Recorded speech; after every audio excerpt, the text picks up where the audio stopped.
Okay, today we want to get into the Book of Ruth. So we've got out of out of all of the books of Moses, the Judges, moving on, and what a great story this is. Now we know in ancient stories that women were usually not the main subjects of stories. They weren't the main people in the stories unless they were doing something great or amazing. But here we actually get an entire book of scripture named after a woman, Ruth. And she is proving to be a very faithful woman and very religious and in her efforts in her life to stay close to God. So we're going to have some great lessons to learn.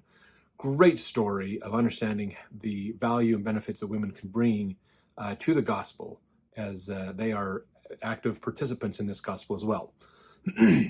So one thing I want to bring up too about this, in the Old Testament, you remember Joseph Smith went through and did what's known as the Joseph Smith translation. He basically went through with his gift from God of understanding ancient scripture, and he was able to fix some of the translation that we have in the King James Version, or even add whole sections of scripture back in that we see in like Genesis and in Exodus and other places. One thing that's interesting, though, is this book, the Book of Ruth, was not basically revised when it comes to Joseph Smith's translation. So something really fascinating about that. I think it's really kind of cool. So let's get into the Book of Ruth, chapter 1. So Elimelech and his family go to Moab because of a famine. His sons marry. The father and sons die. Ruth the Moabitess, her husband having died, remains constant to Naomi. They come to Bethlehem.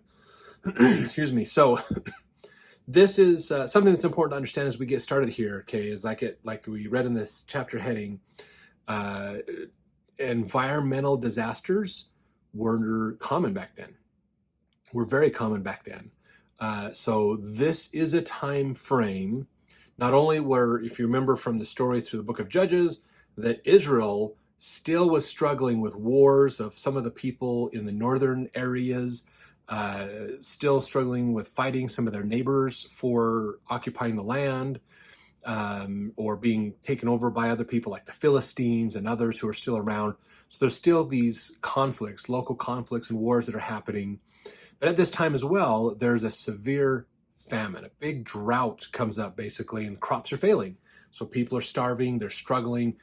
This kind of stuff happens where maybe you'll have an abundance time, and then you'll have famine, challenges. Things change. So climate, I guess probably the easiest way to say it is climate change does happen. Is it all human caused? Well, I mean, they have droughts and famines and all kinds of stuff that happened back then. In fact, after the great flood of Noah, in a lot of ancient writings, they talk about this great wind. There was a huge wind, a big blast of hot wind that came in that ran for many, many, many years after the floods of Noah, possibly to help dry up the land, to help push the water around and get the land better prepared for the people after this great flood.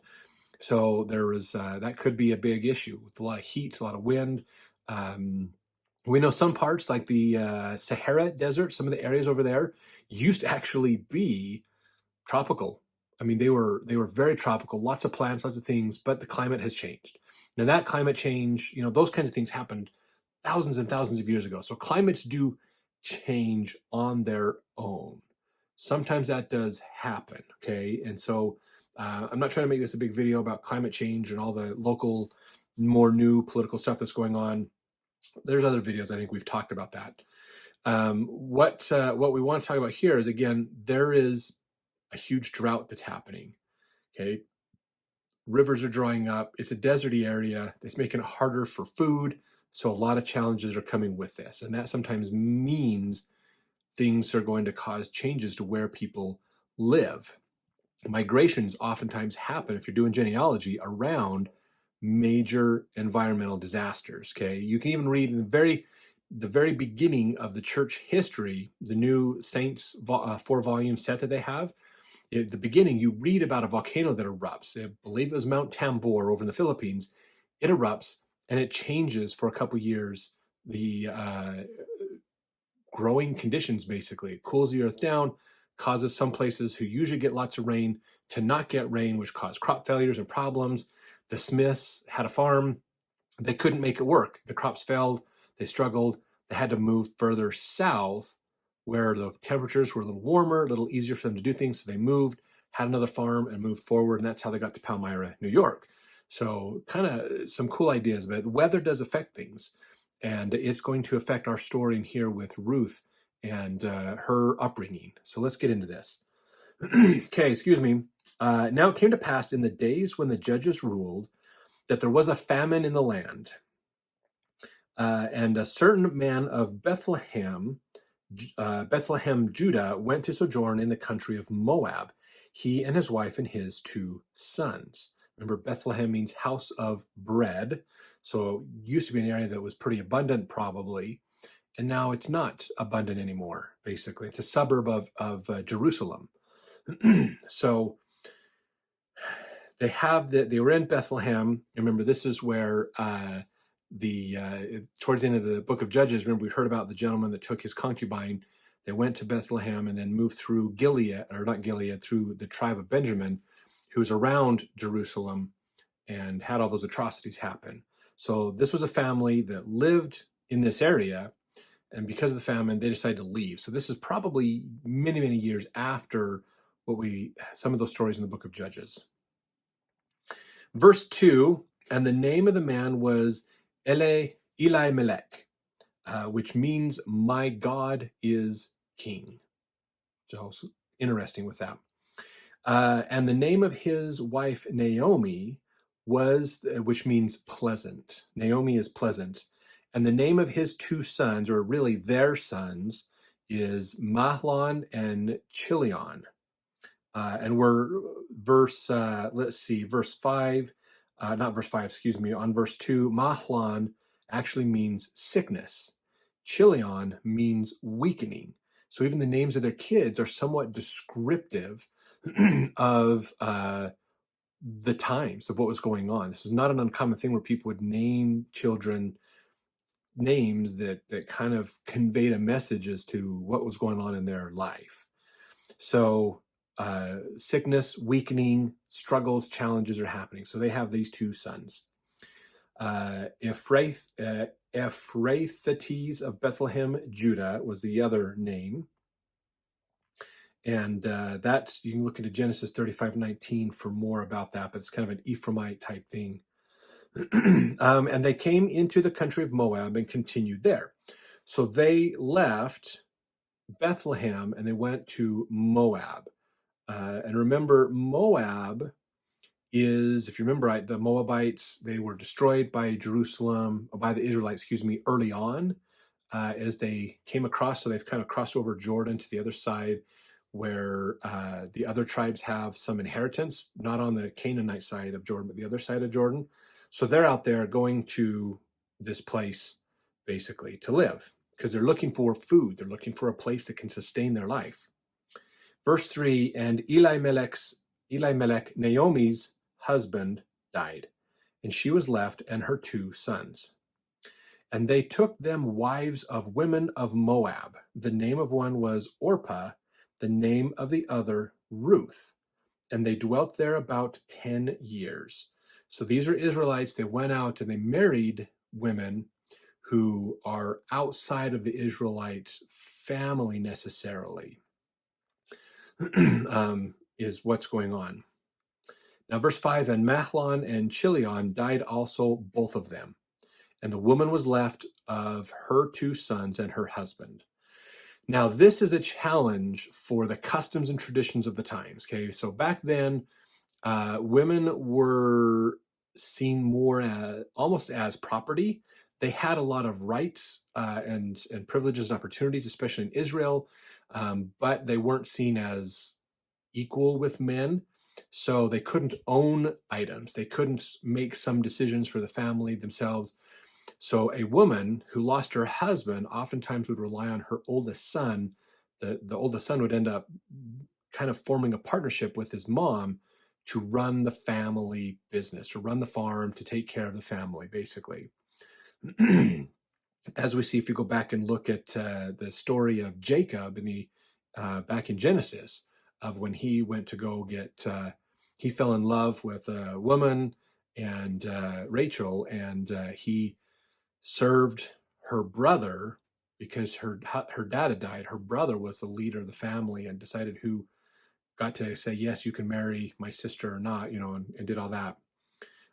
So a woman without a husband and sons now leaves her in a big predicament because she can't really do much. That she's not allowed legally to have property and assets necessarily as much.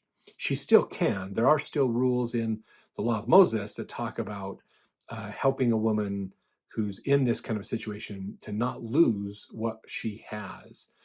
So she can still run it and do things, but there's different rules and challenges. And of course, now they've moved out of the Israelite area to live among other people, the different set of rules.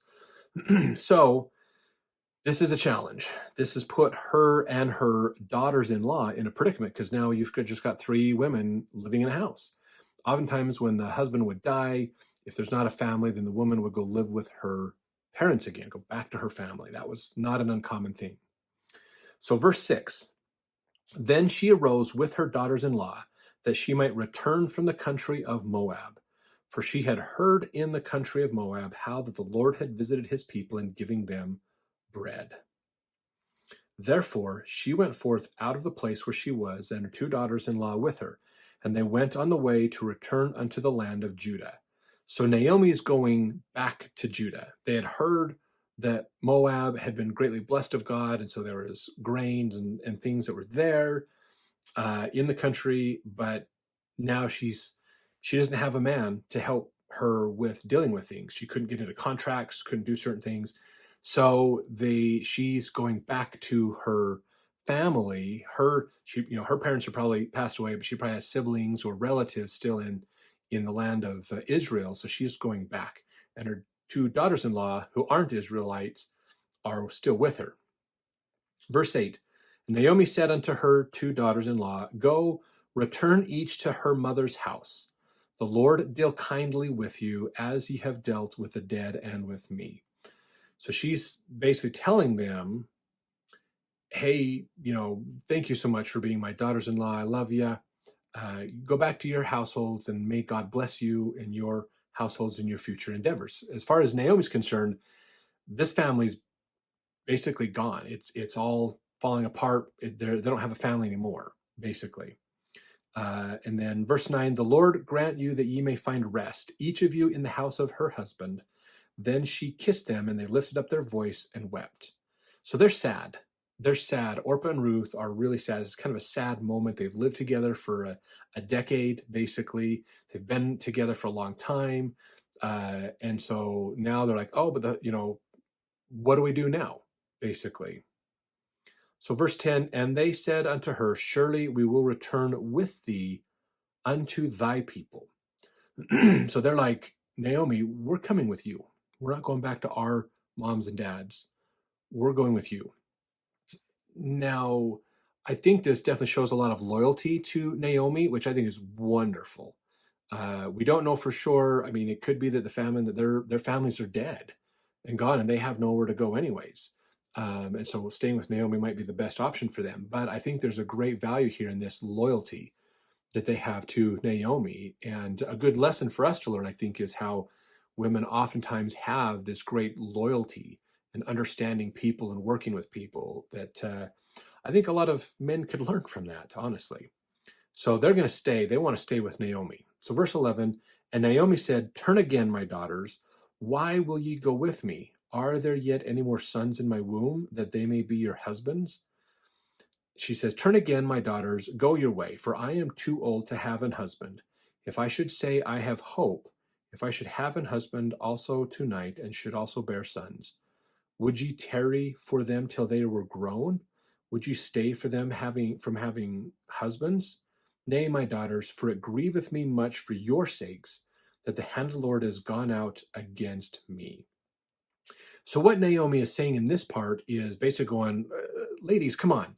You have a full life ahead of you. I'm an old woman. I'm going to go back to my family and I'm just going to live without the rest of my life, whatever. I'm not too old to have a husband. I'm not going to have more kids. And even if I did, are you guys really going to stick around till they are old enough for you to marry? That's a lot of time. You could have another husband. You could have more children. You could have a life.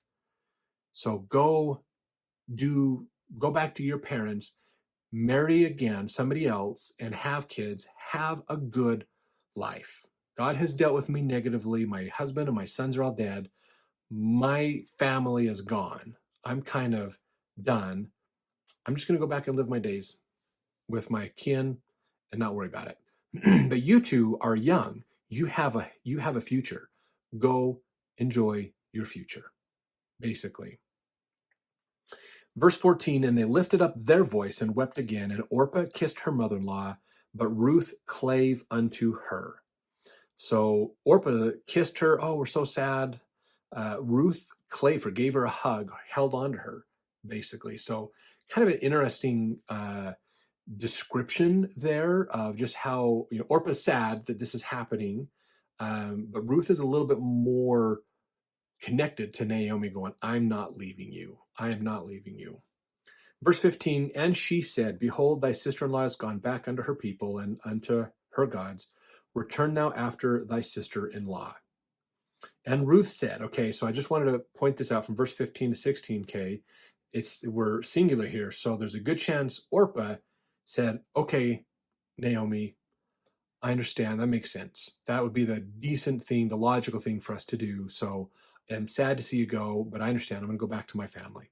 So she left and went back to her family, but Ruth would not leave Naomi, wouldn't leave her at all. And Ruth said, this is verse 16, entreat me not to leave thee, or to return from following after thee.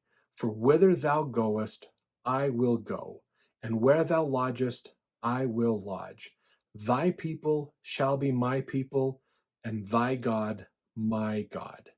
Where thou diest will I die, there will I be buried. The Lord do so to me, and more also, if aught but death part thee and me. So Ruth is very, very serious about staying with Naomi. Now it's interesting, in verse 16, Ruth is telling us basically that she wants to join the religion of Israel. She has a conversion, and maybe that's part of the reason why she is so focused on being with Naomi. Was while she, when she was younger, she's probably like, oh, these Israelites are kind of weird people. But then, okay, I'm going to get married to an Israelite. And then she's like, man, I like this religion. I don't like the idol worship that is happening in Moab. Chemosh was the common idol, the false god that they worship, Chemosh, the idol. And she's like, I don't believe in that anymore. I believe in the true God. I want to follow your God. It's the true God. So she's been converted in this time of since she's been married, basically. And she's basically going, I want to be with you. I want to be an Israelite. I want to be with you and your God, and your ways of doing things. So it's not just Naomi, but it's also the religion. It's coming closer to God and being with God. And Ruth knows she won't get that if she goes back home. So she wants to stay with Naomi. She's converted, in basically is a good way to say it. Verse 18, when she saw that she was steadfastly minded to go with her, then she left speaking unto her. So they two went until they came to Bethlehem. So she's there. Ruth and Naomi are together. And it came to pass when they were come to Bethlehem that all the city was moved about them. And they said, is this Naomi? So the city's like, oh my gosh, Naomi, is this you? Are you back? They're surprised to see her, that she's been gone for more than a decade. Verse 20, and she said unto them, call me not Naomi, call me Mara, for the Almighty hath dealt very bitterly with me. Now she's kind of doing a play on words on this, and you can see it in the footnotes there, because Naomi means delight. Mara means bitter or very sad. So she's basically saying, life has gone bad for me. So don't call me Naomi. Don't call me something sweet. My life has not been sweet. My life has been very bitter. So that's kind of a play on words to help describe what her life has been for her, basically. Verse 21, I went out full, and the Lord hath brought me home again empty. saying, I had a family. I had a husband. I had children. It was a famine. We were starving. We were struggling. But I had a family when I left here. And I'm coming back with nothing. Basically, my husband is dead. My sons are dead. Still hungry. Still trying to deal with things. Why then call ye me Naomi, seeing that the Lord hath testified against me, and the Almighty hath afflicted me? Now she's seeing that the challenges and problems in her life are God punishing her. This sometimes does come up often where we feel like when things happen to us that we maybe can't explain, that maybe God doesn't like us or he's punishing us. I think this is a very common thing that we run into even in our life. Why is this happening to me? Why did so and so die, or why did I get this sickness, or why did I lose my job, or whatever it is, it doesn't matter. But we do need to be careful. We do need to be careful. Sometimes things happen to us because it happens to us. Sometimes we make bad choices. Sometimes other people make bad choices, and that influences our life. Um, Sometimes there are temptations or challenges that Satan wants to use against us. And there are times, I would admit this, there are times that God puts us to a test. He wants to teach us. He wants to help us learn principles. And oftentimes that is through struggle and through challenges. Which one is that for Naomi? Not sure. I'm not sure. We can kind of decide. If you want to put in the comments what you think it is, that's fine. That'd be good to do.